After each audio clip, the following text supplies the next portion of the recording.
अस्सलाम वालेकुम नाज़रीन, समय एक्सक्लूसिव के साथ मैं हूं लाहौर से आपका जुल्फ़िकार अली। स्मोग ने एक ऐसी दहशत गर्दी लाहौर समेत पंजाब के मुख्तलिफ शहरों में फैला रखी है जिसकी माजी में मिसाल नहीं मिलती। ये दहशत गर्दी यहाँ नहीं है। आप सुनते थे कि क्रॉस बॉर्डर टेररिज्म होता है, लेकिन ये टेररिज्म क्रॉस बॉर्डर तो है, लेकिन मुहर्रक इसका कोई इंसान नहीं है, ये एनवायरनमेंट है। यानी दिल्ली में आज का जो एक्वे इंडेक्स है, यूएस एक्वे इंडेक्स वो है 721, दुनिया भर में आलूदा तरीन शहर। और दूसरे नंबर पे है पाकिस्तान के पंजाब का शहर लाहौर 393 के साथ। और सबसे अच्छी क्वालिटी की एयर है या जो एनवायरनमेंट है वो बीजिंग में आज सुबह थी 106। तो बीजिंग में आज से अगर आप 20 साल पहले जाएं तो वहाँ पे लोग सिलेंडर बांध के साथ चलते थे, और बीजिंग की इन्वायरमेंट ऐसी थी कि कोई शख्स आपको मास्क, डबल मास्क के बगैर सड़क पे नज़र नहीं आता था। एक दहशत गर्दी की ऐसी फिजा थी जो आजकल है। तो इस दहशत गर्दी का जो शिकार हो रहे हैं वो बच्चे भी हैं। पंजाब के स्कूल बंद हैं, पंजाब के अस्पतालों में 44,000 पेशेंट्स ये इस एनवायरनमेंट की वजह से, सांस की बीमारी की वजह से पहुँचे हैं, और 30% इजाफा रिकॉर्ड किया गया, और बच्चे जो है उनमें सिग्निफिकेंट एक इजाफा लगता है। इस सारी जो सूरत हाल है इसका शिकार एक गरीब आदमी सबसे ज़्यादा होता है। मैंने अभी प्रोफेसर इरफान मलिक जो पल्मोनोलॉजिस्ट हैं लाहौर में, उनसे ये बात की तो उन्होंने कहा कि एक गरीब आदमी अगर बीमार हो जाए तो उसका 150 रुपये से 300 रुपये रोज़ का खर्चा है। यानी अगर घर के 3 फर्द बीमार हो जाए तो इनको 2100 रुपये 7 दिन लगते हैं इसको ठीक होने में, और फिर अगले दिन फिर दोबारा बीमार होने का भी यानी कि नहीं होंगे, ऐसा नहीं है। तो उसकी एक तो दिहाड़ी टूटती है, गरीब आदमी की रेडी बान है, कोई और है, क्योंकि सबसे ज़्यादा एक्सपोज वही होता है इन्वायरमेंट के आगे, इस फॉग स्मोक के आगे। तो उसका तमाम खर्चा मिला के कोई 16,000 रुपये का नुकसान हो जाता है एक स्ट्रोक में। उसके घर वालों को 3 अगर बीमार होते हैं तो 32,000 रुपये मिनिमम वेज है। 50% जिसका दवाइयों पे खर्च हो जाएगा, उस गरीब आदमी की जान नहीं निकल जाएगी। तो इस सारी सूरत हाल पे हमने देखना ये है कि इसका हल क्या है। चंडीगढ़ से हमें ज्वाइन कर रहे हैं जर्नलिस्ट, सीनियर जर्नलिस्ट हैं पाल सिंह नौली साहब। नौली साहब, आपका शुक्रिया, आप आज हमारे साथ आए हैं। और बीजिंग की जो सक्सेस स्टोरी है वहाँ से डॉक्टर अरशद भट्टी हमारे साथ हैं, जर्नलिस्ट हैं और उस्ताद हैं, वहाँ पे पढ़ाते हैं। तो उनसे भी बात करेंगे कि उस कामयाबी में चाइना ने किया क्या है, और पाल सिंह नौली साहब से पूछेंगे कि क्या सूरत हाल है। सबसे पहले पाल सिंह साहब की तरफ चलते हैं। जी सरदार जी, सत श्री अकाल, अस्सलाम वालेकुम। हाँ, सत श्री अकाल जी। अच्छा, ये मुझे बताइए कि इस वक्त दिल्ली में, चंडीगढ़ में भला क्या सूरत हाल है। दिल्ली की तो आज रिकॉर्ड है सबसे ज़्यादा दुनिया में आलूदा तरीन शहर है, तो लोग वहाँ कैसे जिंदा है, क्या हो क्या रहा है? सर, कई दिनों से सूरज नहीं निकला। अच्छा। ये जहाँ जो पराली की है उसका काफी धुआं उठ रहा है, और साथ में धुंध जो शुरू हो गई है, सर्दियाँ, दोनों मिक्स हो गए हैं अब। अच्छा, जिसको एक नया शब्द जहाँ दिया, स्मॉग। अच्छा, जिसमें तो ये सांस लेने में तकलीफ होती है, खासकर बच्चों और बुजुर्गों को। अच्छा। और दमे के जो मरीज हैं उनको तो बहुत ज्यादा परेशानी है। डॉक्टरों ने उनको बाहर जाने के लिए भी मना किया हुआ है। अच्छा, तो गवर्नमेंट क्या कर रही है वहाँ की? सरदार जी, वहाँ की गवर्नमेंट के क्या इकदाम हैं इस सारी सूरत हाल से निपटने के लिए? गवर्नमेंट ने जो पंजाब में तो पराली के इंतजाम के लिए काफी कुछ तरद्दुद किया है। जो उनकी मशीनरी है वो सब्सिडाइज की है, काफी लाखों की तादाद में पंजाब में वो बांटी है। लेकिन पंजाब में जो धान की जो की फसल है वो 30 लाख हेक्टेयर इस बार थी। अच्छा। जो पिछले साल से 2 लाख हेक्टेयर से ज्यादा है। अच्छा। हर साल पंजाब में जो चोने का रकबा है वो बढ़ता है। ठीक है। और तो फिर रकबा अब इसका धान की फसल का, चावल की फसल का रकबा तो बढ़ गया है, तो इससे एनवायरनमेंट का क्या ताल्लुक है? क्या जलाते हैं उधर भी? नहीं, हाँ, जब पराली को जलाएंगे तो फिर एनवायरनमेंट की समस्या तो खड़ी होगी ना।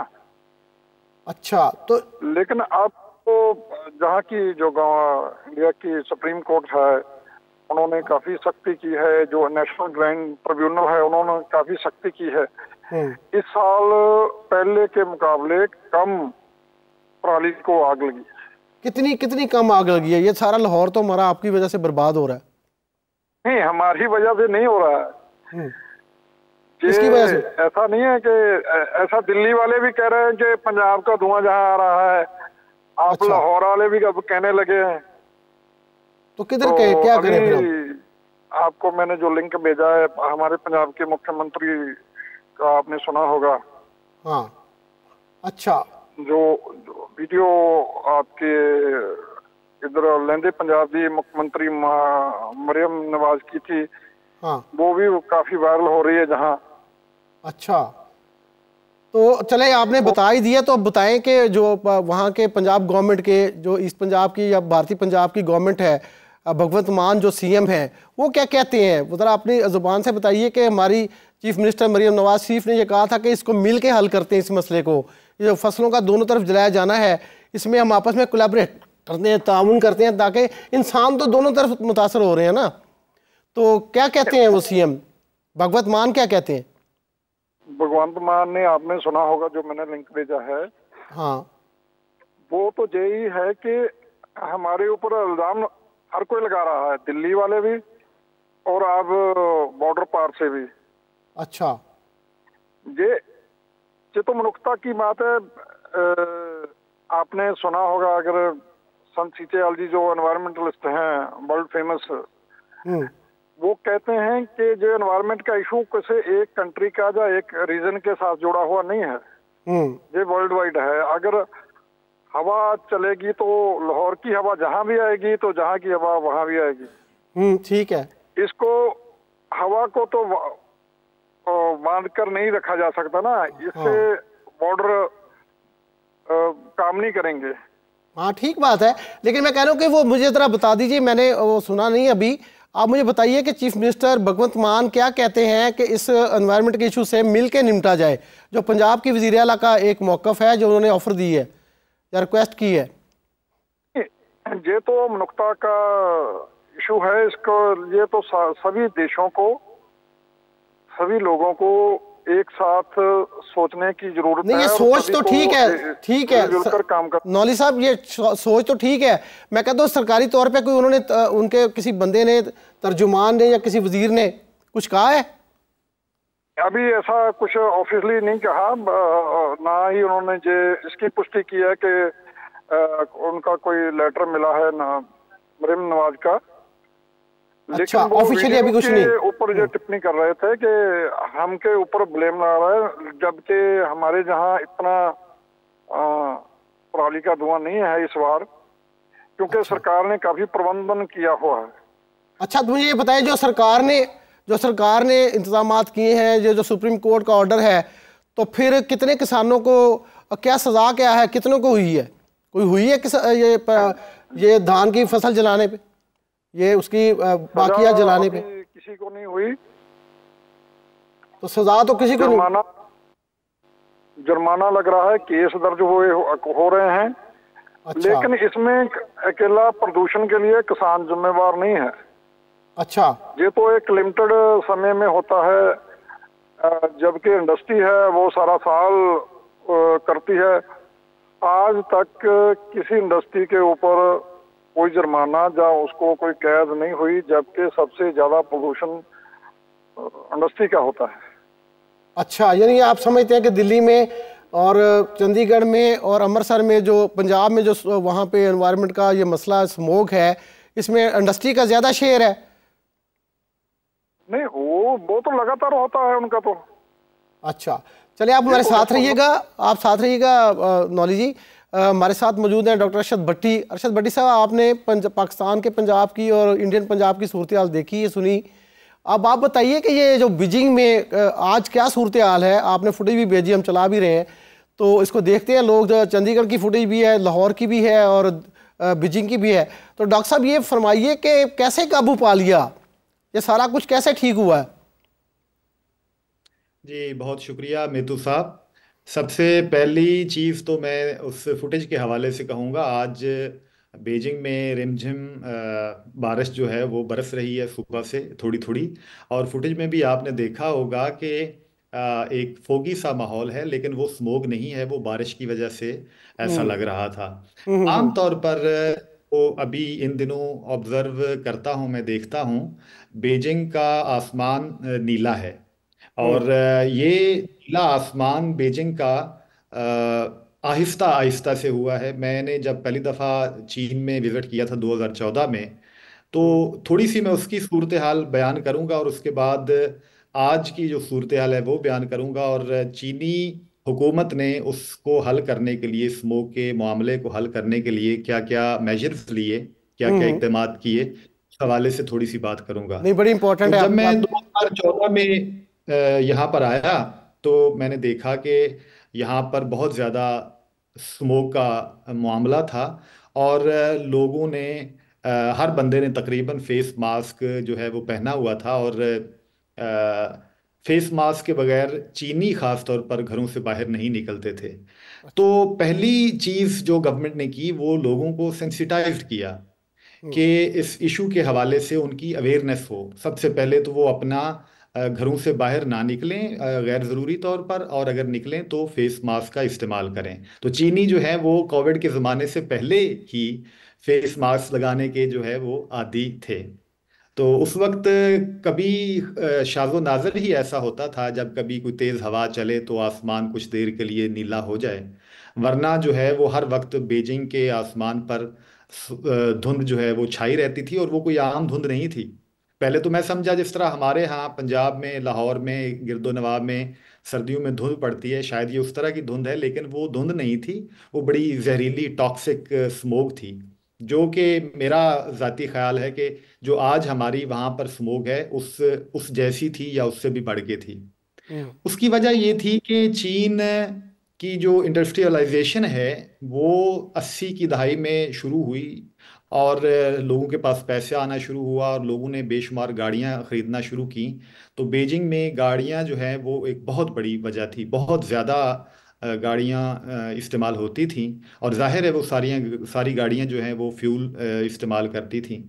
एक तो, और बसेस भी। तो बीजिंग डॉक्टर की साहब जो किया पब्लिक क्या है, ट्रांसपोर्ट यानी है, हल क्या किया वो जरा बताइए, जरा ज्यादा इंटरेस्टिंग जी चीज वो मैं है। उसी तरफ आ रहा हूँ। तो इन्होंने सबसे पहले तो ये किया कि जो बीजिंग के अंदर और बीजिंग के गिरदो नवाब में जो सूबा है, खबे उसका नाम है, उसमें जो इंडस्ट्री थी उसको रीलोकेट किया।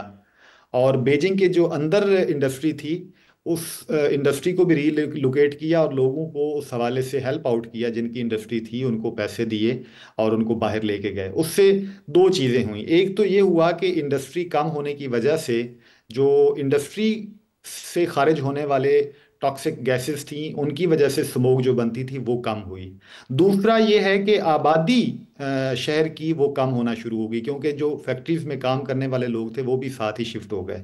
सही। तो एक तो पहला काम इन्होंने ये किया। हम्म दूसरा काम ये किया कि नई गाड़ियां जो लोग लेना चाहते हैं उनको फ्यूल वाली गाड़ियों की रजिस्ट्रेशन जो है उनको देना बंद तो नहीं किया, लेकिन उसके लिए बहुत इंतज़ार करना पड़ता है। मसलन आज अगर आपने बीजिंग में फ्यूल वाली गाड़ी के लिए रजिस्ट्रेशन अप्लाई की है, तो आपको हो सकता है 3 साल लग जाएं वो रजिस्ट्रेशन अच्छा। के बाद आपको नंबर मिल तो फिर इसका मतबादल क्या है, यानी क्यों कर रहे हैं ये लोग?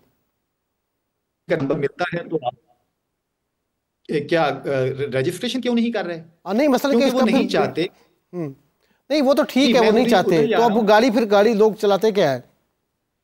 जी गाड़ी जो है वो अब इलेक्ट्रॉनिक व्हीकल्स जो है वो यहाँ पर ईवीज जो है वो चलती हैं। उनका आप रजिस्ट्रेशन के लिए आपको फॉरेन रजिस्ट्रेशन मिल जाती है।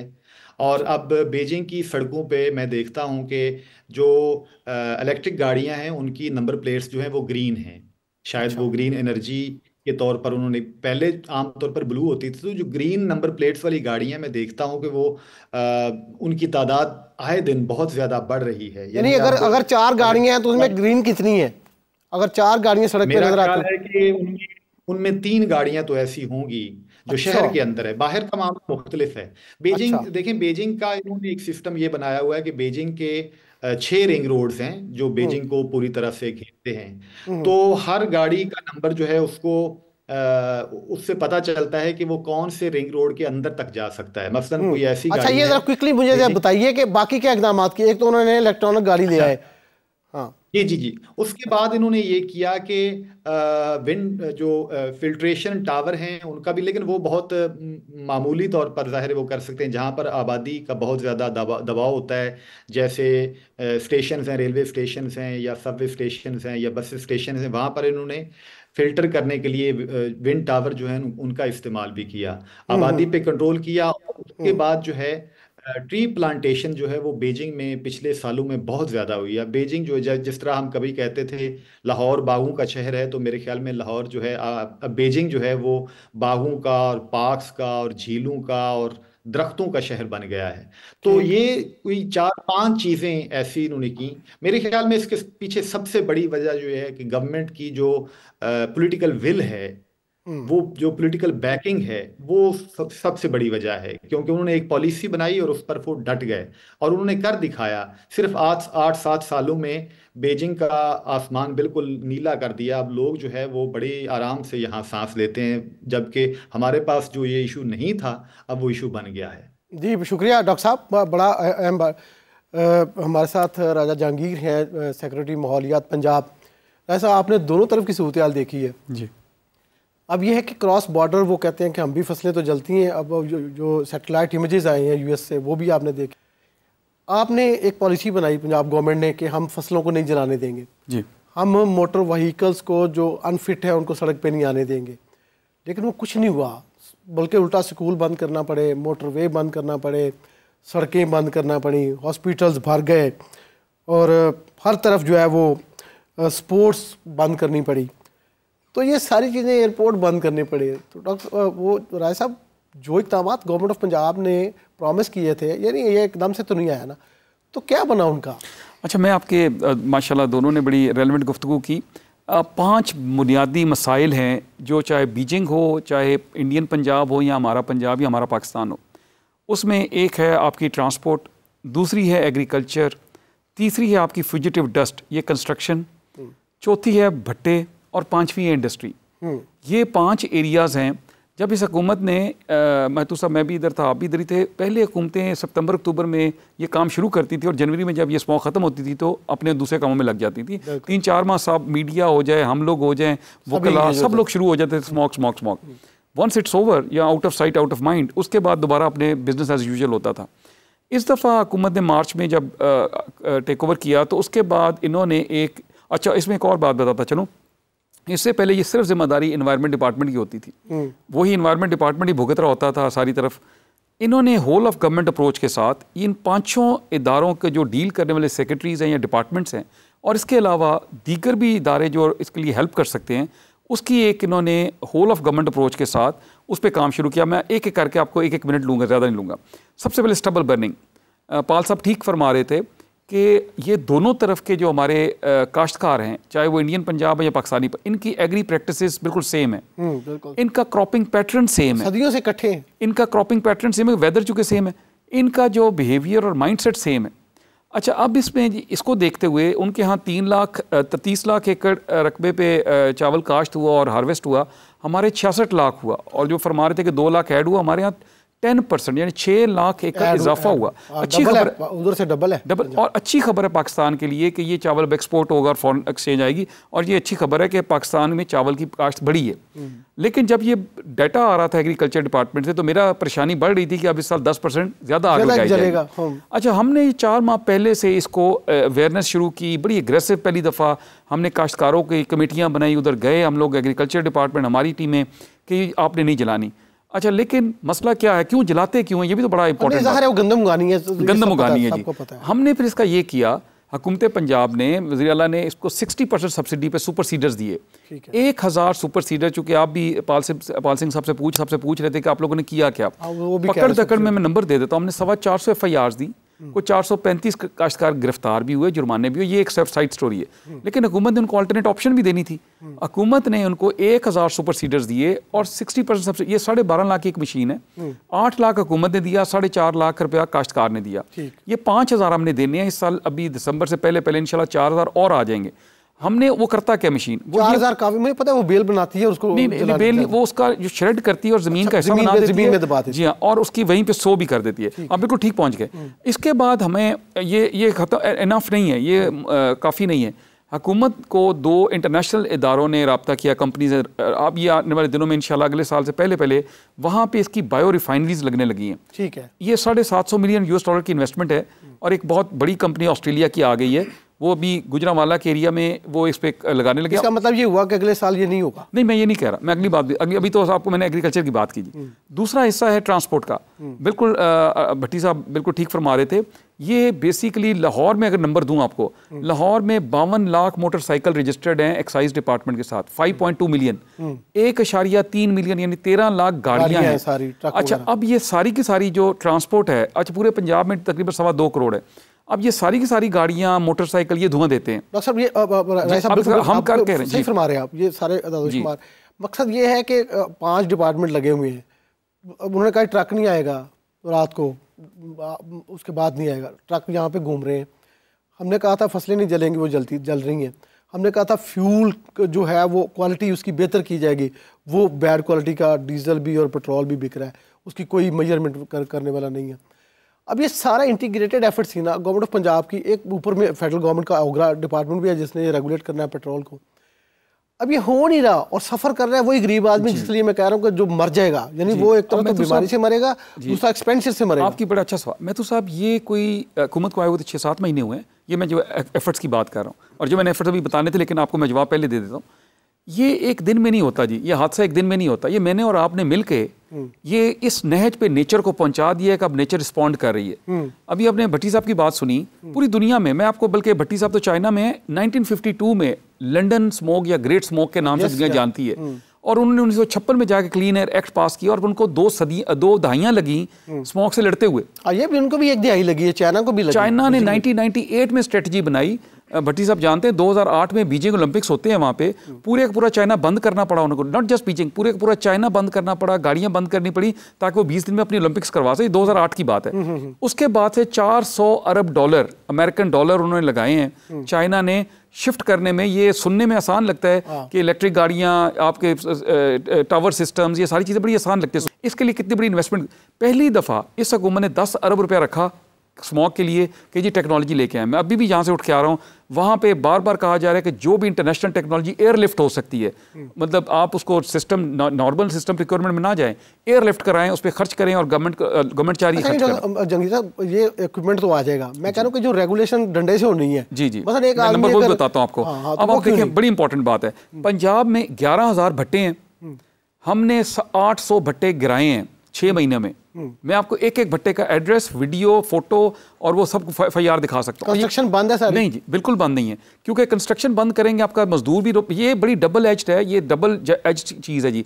आज हम लाहौर बंद कर दें, लाहौर के अंदर तमाम कंस्ट्रक्शन, ट्रेड, कमर्शियल एक्टिविटी सब बंद हो जाएगी आपके। ये बिल्कुल कोविड वाली सिचुएशन है, हमने इसको होल्ड एंड रिलीज करना है। हम सेक्टर वाइज करेंगे, कुछ सेक्टर बंद करेंगे, कुछ सेक्टर चलाएंगे। हमारे 25 करोड़ का मुल्क है, हमारी पंजाब की 13 करोड़ की आबादी है। अगर हम कर्फ्यू लॉकडाउन करके बंद कर देंगे सारा कुछ, तो फिर ये बेरोजगारी का जून का तो रहता है, तो ये जनवरी तक कैसे चलेगा? जी नहीं, आज अभी जब आपने बात की, जब मैं आपसे बात कर रहा हूँ, सुबह दिल्ली का 1200-1300 AQI पे था और वो हमारा पाकिस्तान का या पंजाब का या लाहौर का कह लें 400 पे था। ये बेसिकली विंड की डायरेक्शन का बहुत बड़ा इशू है। और ये मैं बताऊं क्योंकि इसमें 2 हिस्से, इसमें हमारा कोई कमाल नहीं, विंड की डायरेक्शन बदल गई, बिल्कुल मैं मान रहा हूं, लेकिन आपका कमाल बढ़ाने में भी नहीं है।